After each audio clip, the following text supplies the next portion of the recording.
मेरी वीडियो का मोटिव है आपको समझाना कि पीसीओडी के लिए आपको मेडिसिन्स के पीछे भागना कम चाहिए, आपको अपने लाइफस्टाइल को मैनेज जरूर करना चाहिए।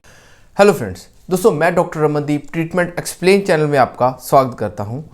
पीसीओडी यानी कि पॉलीसिस्टिक ओवेरियन डिजीज या फिर यूं कहें सिंड्रोम। दोस्तों ये प्रॉब्लम आजकल यंग एज में बहुत ही ज़्यादा प्रेवलेंट हो चुकी है और बहुत सी फीमेल्स, यंग फीमेल पेशेंट्स इससे सफ़र कर रही हैं और मेरे ख्याल में ये प्रॉब्लम ज़्यादा बड़ी ना होकर ज़्यादा स्ट्रेस का कारण बन चुकी है। तो इस स्ट्रेस का सबसे बड़ा मेन कारण है कि इस बीमारी के बारे में नॉलेज जो है वो कम है। तो दोस्तों अगर हम किसी प्रॉब्लम को समझना चाहते हैं तो फिर जो समझ लेंगे तो वो प्रॉब्लम बड़ी ना होकर छोटी बन जाती है। तो यही कॉन्सेप्ट लेके मैं आज की वीडियो आया हूँ और मैं आपको समझाना चाहता हूँ पीसीओडी यानी कि पॉलीसिस्टिक ओवेरियन डिजीज़ के बारे में कंप्लीटली कि ये प्रॉब्लम आखिर है क्या और आपकी बॉडी पे इसका क्या इफ़ेक्ट पड़ रहा है। तो दोस्तों शुरू करते हैं आज की वीडियो। इसमें हम जानेंगे कि पॉलीसिस्टिक ओवेरियन डिजीज़ कौन से पेशेंट्स को सबसे ज़्यादा होती है और वो कौन से पेशेंट को इसमें कौन से सिम्टम्स हो सकते हैं और अगर उनको ट्रीटमेंट की इसमें ज़रूरत है या नहीं है। इन सब बारे में बात करेंगे आज की वीडियो में और आप हमारी वीडियो में अंत तक बने रहें जिससे कि आप इस बीमारी के बारे में जितने भी सवाल हैं ऑलमोस्ट मैं कोशिश करूंगा कि वो बिल्कुल क्लियर हो जाएं और आपको इस बीमारी के बारे में बिल्कुल चिंता ना हो। तो आइए दोस्तों बिना देरी करते हुए शुरू करते हैं आज की वीडियो। शुरू करने से पहले मैं रिक्वेस्ट करूंगा, अगर आप हमारे चैनल पे नए हैं तो प्लीज़ हमारे चैनल को सब्सक्राइब जरूर कर दीजिए और साथ ही साथ अगर ये वीडियो आपको इन्फॉर्मेटिव लगे तो आप इसको शेयर भी जरूर कीजिए जिससे कि ये वीडियो ज़रूरतमंद पेशेंट्स तक पहुँचे और उनके डाउट्स भी क्लियर हों इस बीमारी को लेके। पीसीओडी की प्रॉब्लम ज़्यादातर यंग पेशेंट्स में डायग्नोस होती है, पर ये उन पेशेंट्स में भी डायग्नोस होती है जो अभी फर्टाइल एज में हैं, जिनको अभी तक रिप्रोडक्टिव ऑर्गन उनका एक्टिव है और उनकी ओवरीज में एग्स जो हैं वो बन रहे हैं। मेंस्ट्रुएशन का जब ऑनसेट होता है इसको हम कह देते हैं मेनार्की यानी कि पीरियड्स का फर्स्ट टाइम में आना, और तब से लेके एंड तक मीनोपॉज यानी कि पीरियड्स के बंद होने तक हमारी जो बॉडी में ओवरीज जो हैं वो एग्स की फॉर्मेशन करती रहती हैं। राइट एंड लेफ्ट दो ओवरीज होती हैं जहाँ से एग्स बनते हैं और वो बाद में जाके यूट्रस तक रिलीज होते हैं। तो अब हम बात करेंगे कि पीसीओडी की प्रॉब्लम आखिर क्यों आ जाती है। फ्रेंड्स, पीसीओडी एक हार्मोनल डिजीज़ है। जब भी किसी फीमेल में शुरुआती दौर में जब एग्स फॉर्मेशन होनी शुरू होती है तो उस कंडीशन में कई बार हार्मोनल इम्बैलेंस होने शुरू हो जाते हैं। इसी के कारण उनकी बॉडी में जो मेल हार्मोन्स हैं उनकी जो ज़्यादा हो जाते हैं, जिसके कारण उनका जो प्रॉपर पीरियड्स हैं, जो मेंस्ट्रुअल साइकिल है वो प्रॉपर वर्क नहीं करता। इसी के कारण हार्मोन्स के ऊपर नीचे होने के कारण या यूं कहें हार्मोन्स की गड़बड़ी के कारण उन पेशेंट्स में जो एग्स हैं वो प्रॉपर फॉर्म नहीं होते और जहाँ पे एक एग बनना है वहाँ पे मल्टीपल फॉलिकल्स बन जाते हैं, यानी कि बहुत सारे ऐसे इमेच्योर एग्स बन जाते हैं। अब ये छोटे छोटे एग्स जो किसी भी काम के नहीं होते और ये प्रॉपर इनमें से कोई भी जो फॉलिकल होता है वो प्रॉपर मैच्योर एग में जाके कन्वर्ट नहीं होता। इसी कारण पेशेंट को पीरियड्स बहुत लंबे टाइम बाद आते हैं, यानी कि उनके पीरियड्स का जो डिफरेंस है वो 2-2 महीने 3-3 महीने का होता है और इसी बात को लेके वो ज़्यादा चिंतित हो जाते हैं और यही स्ट्रेस लेवल बाद में उनकी बॉडी में और ज़्यादा स्ट्रेस हार्मोन होने के कारण ये पीरियड्स की प्रॉब्लम और बढ़ जाती है। तो ये सब एक साइकिल की तरह चलते हैं, यानी कि एक इन प्रॉब्लम दूसरी प्रॉब्लम को जन्म देती है और उसके बाद दूसरी प्रॉब्लम तीसरी प्रॉब्लम को जन्म देती है। तो पीसीओडी की प्रॉब्लम एक ग्रुप ऑफ सिम्टम्स होते हैं, यानी कि इस बीमारी में हार्मोनल का इम्बैलेंस होने के कारण हमारे शरीर में कुछ लक्षण पैदा होते हैं।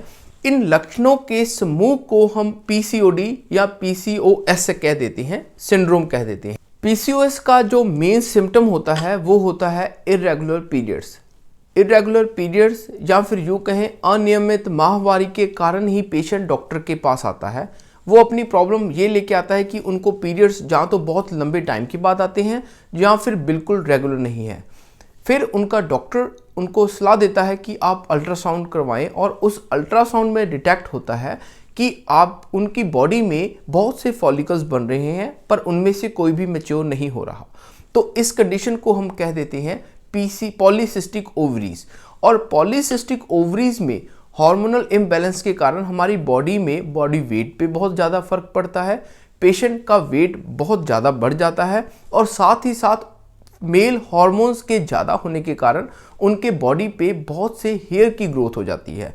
तो ये 2-3 मेन सिम्टम्स अनियमित माहवारी यानी कि जो है प्रॉपर पीरियड्स का ना आना, दूसरा है बॉडी वेट का बहुत ज़्यादा बढ़ जाना और तीसरा बॉडी पे हेयर की ग्रोथ ज़्यादा हो जाना, ऐसे सिम्टम पीसीओडी के पेशेंट्स को आते हैं। अब पीसीओडी की इस कंडीशन को लेके पेशेंट्स अक्सर चिंतित हो जाते हैं कि क्या पीसीओडी के कारण उनको प्रेगनेंसी में कोई प्रॉब्लम ना हो जाए या फिर उनके बढ़ते वेट के कारण उनको और कोई प्रॉब्लम ना हो जाए। दोस्तों, बढ़ता हुआ वेट मेल हार्मोन्स के कारण ज़्यादा होने के कारण होता है, पर साथ ही साथ अगर वेट बढ़ता है तो इसके कारण हमारी बॉडी में एक इंसुलिन रेजिस्टेंस भी बढ़ जाती है, जिसके कारण पेशेंट को डायबिटीज़ होने का खतरा भी होता है। जी हाँ, ये बिल्कुल सच है कि हमारे ओवरवेट होने के कारण इंसुलिन रेजिस्टेंस हमारी बॉडी में बढ़ जाती है, यानी कि इंसुलिन जो नॉर्मली हमारी बॉडी में काम करती है वो अपनी मात्रा में काम नहीं कर पाती और उसको और ज़्यादा इंसुलिन चाहिए होती है ग्लूकोज को मेटाबॉलाइज करने के लिए। यही कंडीशन बाद में डायबिटीज़ का रूप ले लेती है। पीसीओडी के पेशेंट्स में ये सबसे बड़ी प्रॉब्लम हो जाती है कि पीरियड्स के इरेगुलर होने के साथ साथ उनकी बॉडी वेट भी बढ़ जाता है, जिसके कारण उनको और ज़्यादा फिजिकल और मेंटल स्ट्रेस होने लगती है। मेरे ख्याल में फीमेल्स का वेट जब बढ़ जाए तो उनको इससे ज़्यादा बड़ी स्ट्रेस और कोई नहीं हो सकती। तो इसीलिए उनका बॉडी वेट का कंट्रोल करना इस बीमारी में मेन ट्रीटमेंट बन जाता है। जब पेशेंट डायग्नोस किया जाता है कि उसको पॉलीसिस्टिक ओवरी डिजीज है तो उसके बाद पेशेंट को हार्मोनल रिप्लेसमेंट थेरेपी पे डाल दिया जाता है, उसके साइकिल को रेगुलेट किया जाता है। डॉक्टर उनको हार्मोन पिल्स देते हैं जिसके कारण उनको जो पीरियड्स हैं वो कुछ टाइम के लिए रेगुलर हो जाते हैं। ये हार्मोनल ट्रीटमेंट कुछ पेशेंट्स के लिए बेनिफिशियल हो सकता है। कई बार उनके जो पीरियड्स हैं जो उन रेगुलर कुछ टाइम के लिए हो जाते हैं जितना टाइम वो मेडिसिन लेते हैं, पर ज़्यादातर केसेस में पीसीओएस जो है वो लैप्स कर जाती है और पेशेंट का साइकिल फिर बाद में इरेगुलर होने लगता है कुछ टाइम के बाद। तो ये सब प्रॉब्लम्स केवल मेडिसिन से हल होने वाली नहीं हैं, इसीलिए इसमें कुछ लाइफस्टाइल मॉडिफिकेशन भी बहुत ज़्यादा ज़रूरी हो जाती है। यही मेरी वीडियो का मोटिव है, आपको समझाना कि पीसीओडी के लिए आपको मेडिसिन के पीछे भागना कम चाहिए, आपको अपने लाइफस्टाइल को मैनेज जरूर करना चाहिए। जो मेरे पेशेंट्स अभी मैरिड हैं और बेबी कंसीव करना चाहते हैं उनको ज़रूर हार्मोनल रिप्लेसमेंट थेरेपी की तरफ जाना चाहिए और साथ ही साथ उनको ऐसी मेडिसिन के लिए जा सकते हैं, क्योंकि कंसीव करने के लिए और सेल और एग को मैच्योर करने के लिए कई बार ऐसी मेडिसिन की ज़रूरत पड़ जाती है। पर जो पेशेंट्स अभी अनमैरिड हैं और अभी यंग हैं उनको मैं अभी मेडिसिन लेने की सलाह बिल्कुल नहीं देता। उनको पहले अपने दिमाग में ये बात बिठानी पड़ेगी कि पीसीओडी के कारण उनके जो साइकिल इरेगुलर हैं उसके लिए वो खुद यत्न करेंगे तो उनके साइकिल रेगुलर हो सकते हैं। मैं इस वीडियो में आपको बताऊंगा कि कैसे आप अपने साइकिल को रेगुलेट कर सकते हो, कैसे आप अपने डाइटरी मॉडिफिकेशंस करके आप खुद पीसीओडी का ट्रीटमेंट कर सकते हो। तो पीसीओडी को खुद से कैसे ठीक किया जा सकता है, उसके लिए आपको अपने लाइफस्टाइल को चेंज करना है। सबसे पहले आपने रेगुलर एक्सरसाइज करनी है। एक्सरसाइज का रोल 2 टाइप से आपकी बॉडी में काम करता है।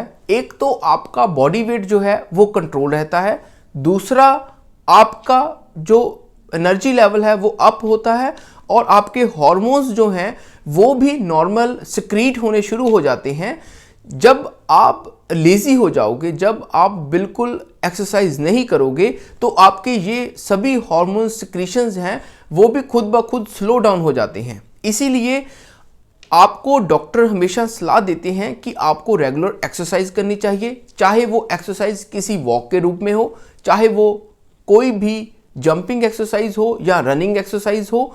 ये एक्सरसाइज आपके लिए हर तरह से बेनिफिशियल है।